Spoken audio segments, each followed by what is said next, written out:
Hey guys, what's going on? This is John Lee Hilliard from JT's Vending. I'm doing a video. Welcome to our YouTube channel, guys. Today, it's Monday, the 31st of March. We're going into the month of April, and it's going to be starting to get warm, and you guys are want to starting to get out. Hope some of you guys have been following just small financial tips that I have been giving you, which is, every 2 weeks, every pay period, put up a set amount of money, put it to the side, move it to your savings, so that when it warms up and you want to get out and you want to spend money, you're not struggling or using credit or trying to borrow money to have fun. You can have money in your emergency fund, and you can have a little money set to the side from the winter to when the springtime hits and the summertime hits. You can get out and do things. So that's why I always urge people, save some money, save something, put something aside. 3 months emergency fund. You don't need much, but you have to start somewhere. You have to start saving some money. So with that being said, guys, I love you guys. This is the part of the day where we give God a piece of our day, and we do our day devotional. So I want to say welcome to all of you, all of our new subscribers. Thank you guys for tuning in and checking us out. And let's jump into the day devotional. So this day devotional is entitled Seduced by Success. But woe to you who are rich, for you have already received your comfort. Woe to you who are well fed now, for you will go hungry. Woe to you who laugh now, for you will mourn and weep. Woe to you when everyone speaks well of you, for that is how their ancestors treated the false prophets. Luke chapter 6, verses 24 through 26. Woe to you is not a phrase used much today. It literally means grief upon you. Jesus used the term to warn people who had become seduced by success. The Apostle John offers a parallel warning: do not love the world or anything in the world. If anyone loves the world, love for the Father is not in them. 1 John chapter 2, verse 5. 1 John chapter 2, verse 15. It would be hard to find any society in history that didn't value the 4 things Jesus points out in the verses, particularly ours today in our world. So did Jesus condemn those things in and of themselves? Should we pursue poverty, starvation, sorrow, and contempt to be more spiritual? No, don't do that. Of course not. That's ridiculous, as I thought.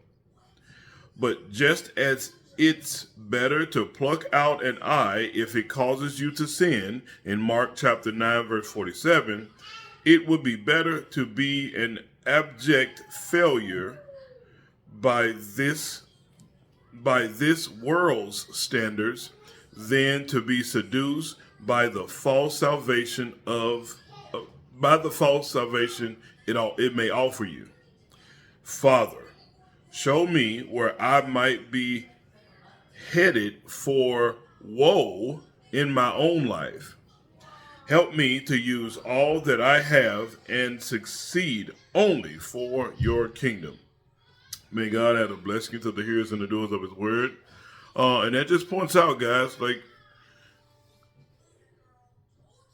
it's literally saying, like, being poor, poverty stricken, that's not what God wants for his people.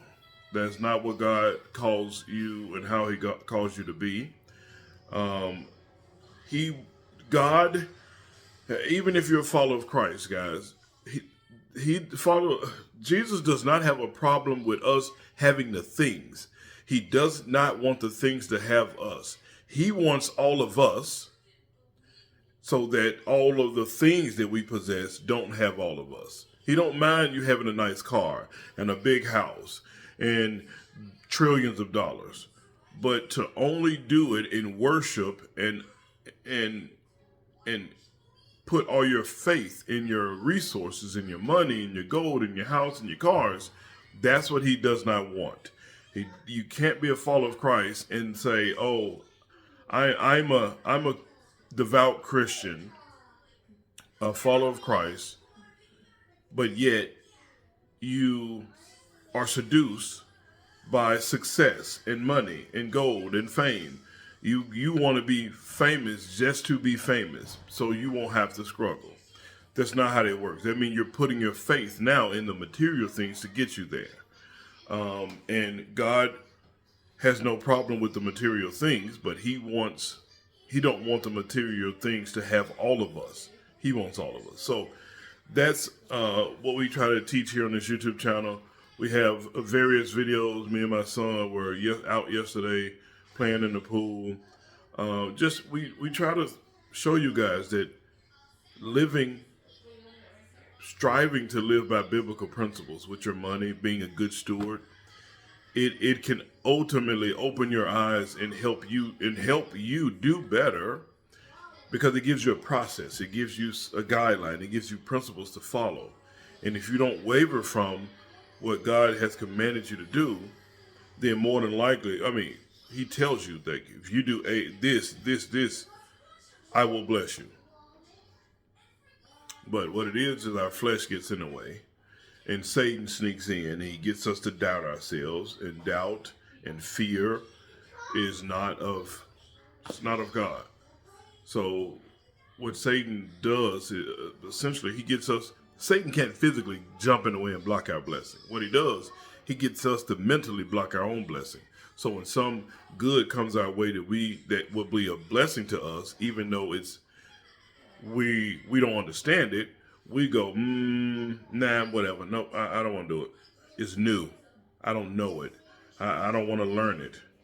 And then now you just push that blessing off, and God is consistently trying to show you the way, and you're allowing Satan to use you to block your blessing. So with that being said, be a good steward of whatever amount of money, whatever resources God has blessed you with. Be thankful. If you know where the Bible talks about like being poor is, not knowing where your next meal coming from, not having clothes, not knowing where you're going to lay your head at night. That's the true poor from the biblical principles. And rich is knowing the opposite, knowing those things, knowing where you're going to lay your head at night, knowing that you're not worried about your daily needs, water and food and clothes. You're not worried about where you're going to sleep. That means you have wealth. You're rich. Now, there are going to be people far wealthier than you and far poverty-stricken than you. But if your daily needs are met, guys, know that God has blessed you. And if you're able to watch this video on the internet, you're blessed. Everybody don't have the internet. It's not a human right to have internet. It's not a human right to have a cell phone or a tablet or a computer. That's not a human right. You need water, food, shelter, and transportation. But if you have those, you're blessed. So I love you guys. Please have a blessed night. Go out and just go back and check out, for our new subscribers, check out some of our previous videos. I'm posting, I got to edit one now that's working on 3 of the questions that people have been asking me, just 3. And then I'm gonna do 3 each video I do. I'll do 3 questions and try to answer them quicker than the last video. But just go check it out, guys. I love you guys. Have a blessed night. Be safe. Au revoir. A bientôt. Allez, prochaine.